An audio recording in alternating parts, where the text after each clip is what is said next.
Hi guys, welcome back. My name is Mrs. Howell. If you did not know, this is a new course. This is course D. And today we are going to be doing an unplugged lesson, which means you will not be on a computer. If you have graph paper, that's amazing. If you don't have graph paper, don't worry about it. You can totally draw the squares out. So we're going to watch a cool little video. We have a couple of videos for this lesson. And then you guys are going to practice playing robot together. So I hope you guys have fun, and I'll see you guys soon. I'm going to start the videos. I've come to Honda's technical studio in Brussels to meet one of their most important representatives, although I'm not quite sure who it is yet. Turns out, who I was about to meet wasn't actually a human, but a robot. Honda's famous humanoid robot, Asimo. Asimo has been designed to interact with humans, so if you reach out your hand, it will shake it. Sensors in its palm detect your touch, while cameras in its head track your movements. Asimo's stabilisation technology enables it to react if you upset its balance, moving backwards mid-shake if you push it, or stepping in if you pull it towards you. Thank you very much. This latest version of Asimo is the product of almost 3 decades of development. It all started back in 1986 when Honda built a robot which could walk, albeit very slowly and clumsily. In 1988 it was developed to walk more like a human being, and in 1993 a torso was added. By 1996 Honda's robot had become intimidatingly large, so in 1997 it was shrunk to a less threatening size, thankfully before being made autonomous. In 2000 Honda unveiled Asimo, which stands for Advanced Step in Innovative Mobility. Standing 130 centimeters tall, which is the same height as a seated adult, it's the perfect size for helping out around the home. Over the years, Asimo has been constantly developed, and it's now mobile enough to play sports. However, it's wise to warm up before any physical exercise, even if you're a robot. And as well as run at 6 miles an hour, Asimo can walk backwards and hop.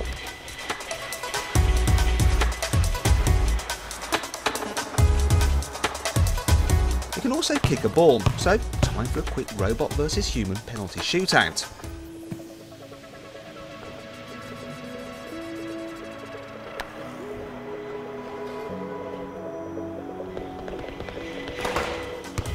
That's 1-0 to the Autobots. But is Asimo as good at saving a shot as it is at taking one?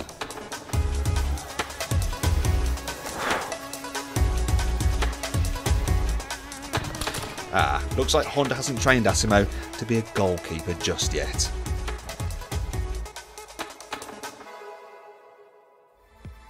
Football is thirsty work, but thankfully Asimo can get you some refreshments. With hands that have 13 degrees of freedom, it's able to perform delicate tasks, such as opening a bottle and pouring a drink. This may be unremarkable for a human, but it's an incredible achievement for a robot.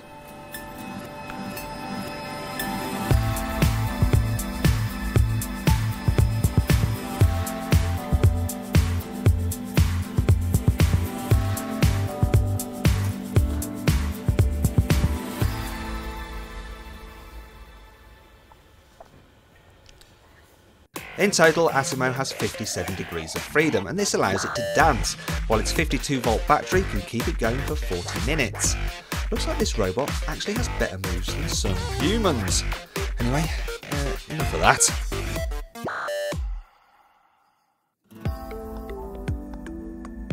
Well, Asimo, I've got to go now, but it was very nice to meet you, and don't forget to write, okay, or email, or whatever it is that robots do.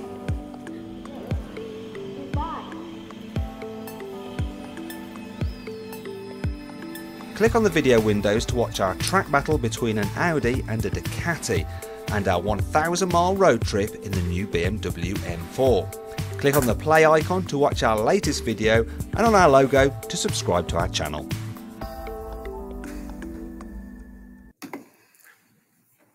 Alright guys, so we are going to watch another video, and this video demonstrates what we would be doing if we were together in a classroom with the graph paper. And like I said, if you don't have graph paper, that's completely okay. You can use any paper. You can use rulers to make your own, or you can just use plain blank paper, and that's fine too. So we're going to watch this video and then we'll talk about the activity more.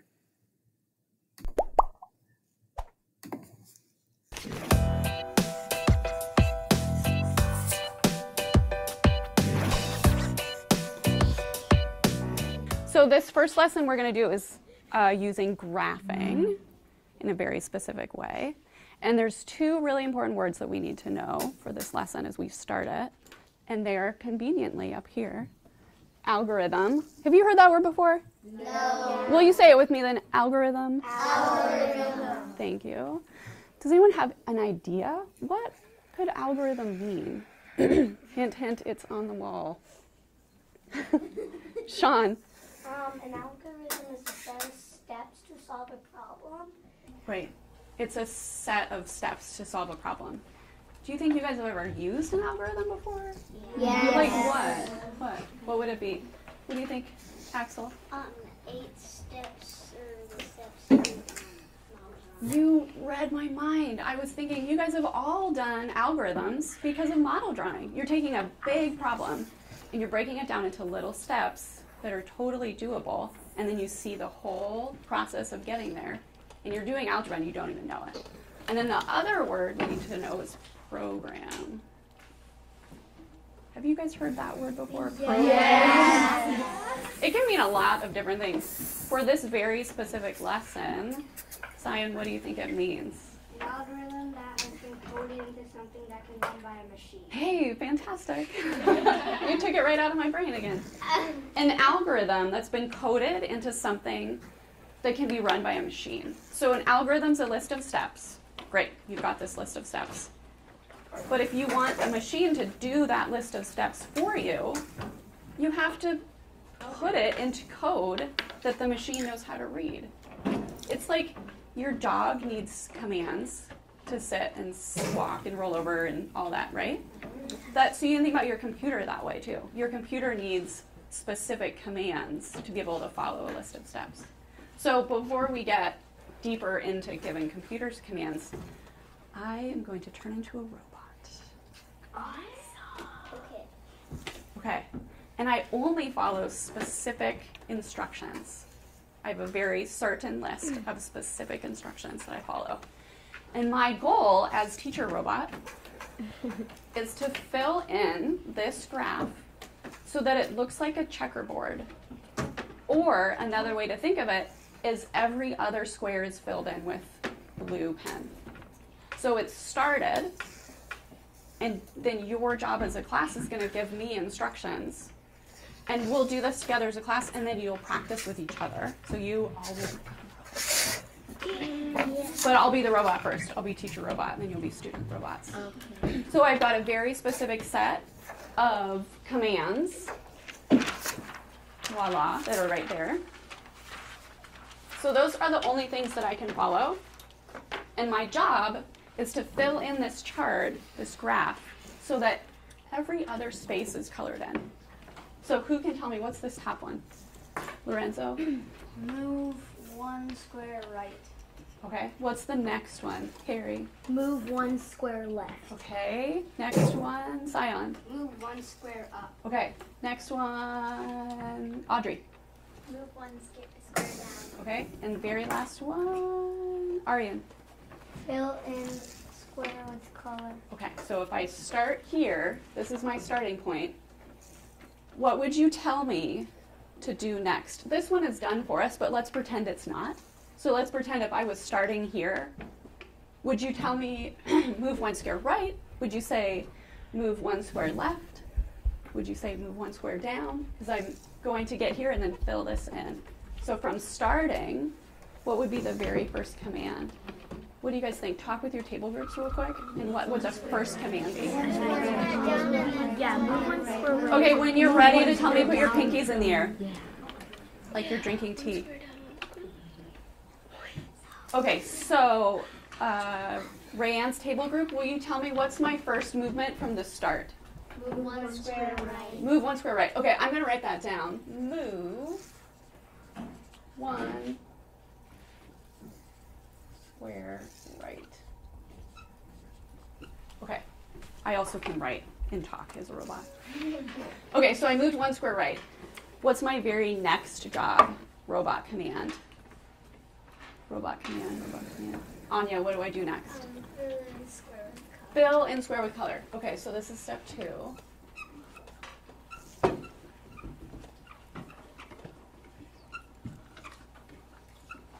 Okay, fill in square with color. Okay, did that. What's my very next movement? Very next movement. Ethan. Move 1 square right. Okay, so now I'm here. Move 1 square right.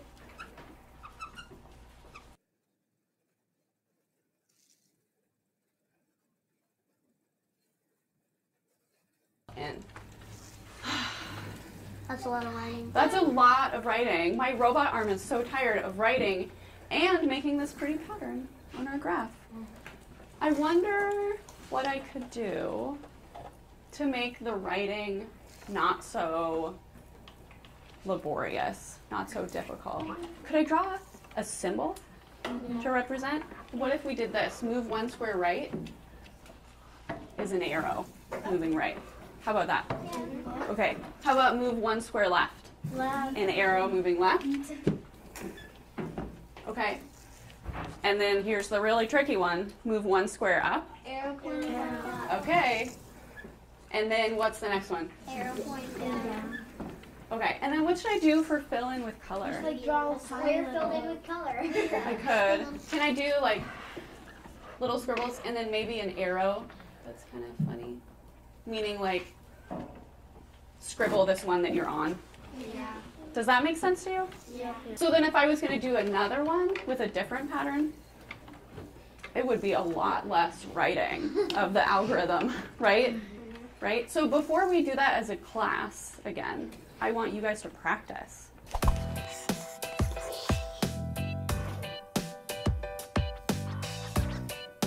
So sometimes it's really tricky for kids to figure out which direction they should read or write instructions. And for this age group, I found it's really easy for them to just do it and figure it out together as a group or with their partner.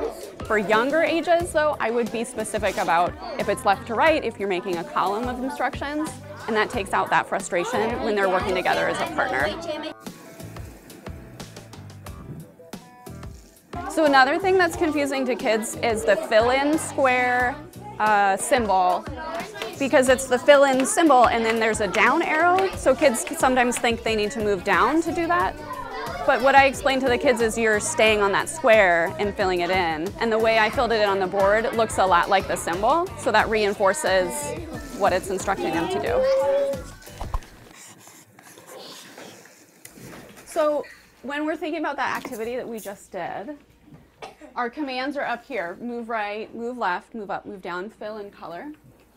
What if that last command wasn't fill in color, but what if it was lay brick? What could you use that for? Building. Building. Have you used that before? Have you guys ever played Minecraft? Yeah. Isn't that, don't you lay bricks in Minecraft? Yeah. Left. I thought you just run around. That's essentially what you're doing though too, right? You're moving around and then you're laying a brick down instead of filling in color. I've never played brick. So little did you know you were doing an algorithm for Minecraft. Does that make sense? Do you guys have questions? Jack? How is it computer programming if it's on a piece of paper? Right, we're not using a computer. How does that work? So one of the biggest things of computer programming is something called computational thinking. And it's like, it's training your brain to pay attention to what you do every day in your life. You take big problems and you break them down into small pieces that you can solve. That's what computational thinking is. And it's figuring out ways that you can solve any kind of problem, either with other people or alone or for any kind of reason. So if you're training your brain to think that way without a computer, when you start working on computer and working in coding with computers, you're set up for anything you want to do. It's like the math you're learning in 4th grade. You'll be amazing when you do algebra and calculus in high school and college because you've got that foundation. That's what the computational thinking is. And that's what we're doing now.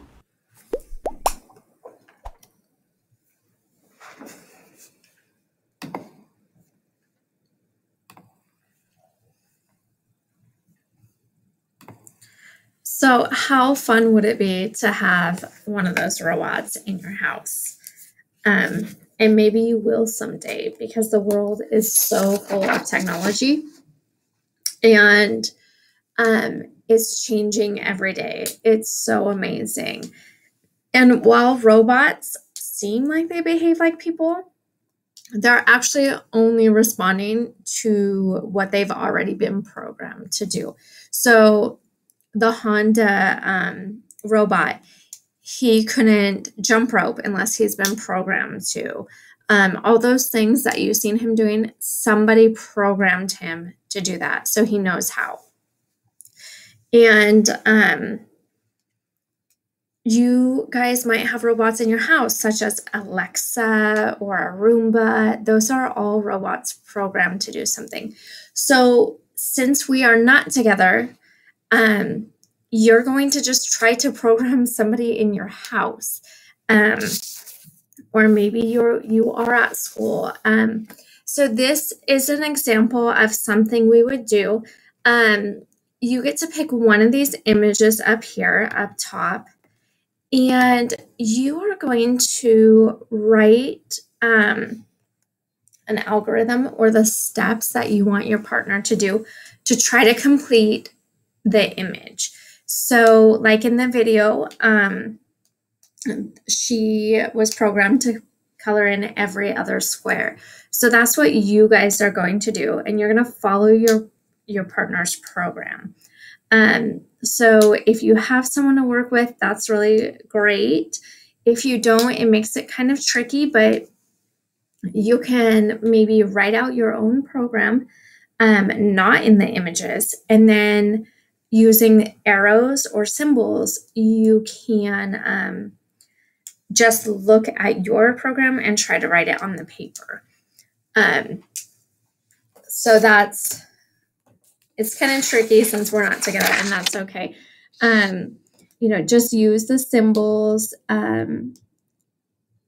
Try to just finish the task, and each step that you're using is an algorithm. And algorithms are great because they're easy for you to understand as the programmer. But,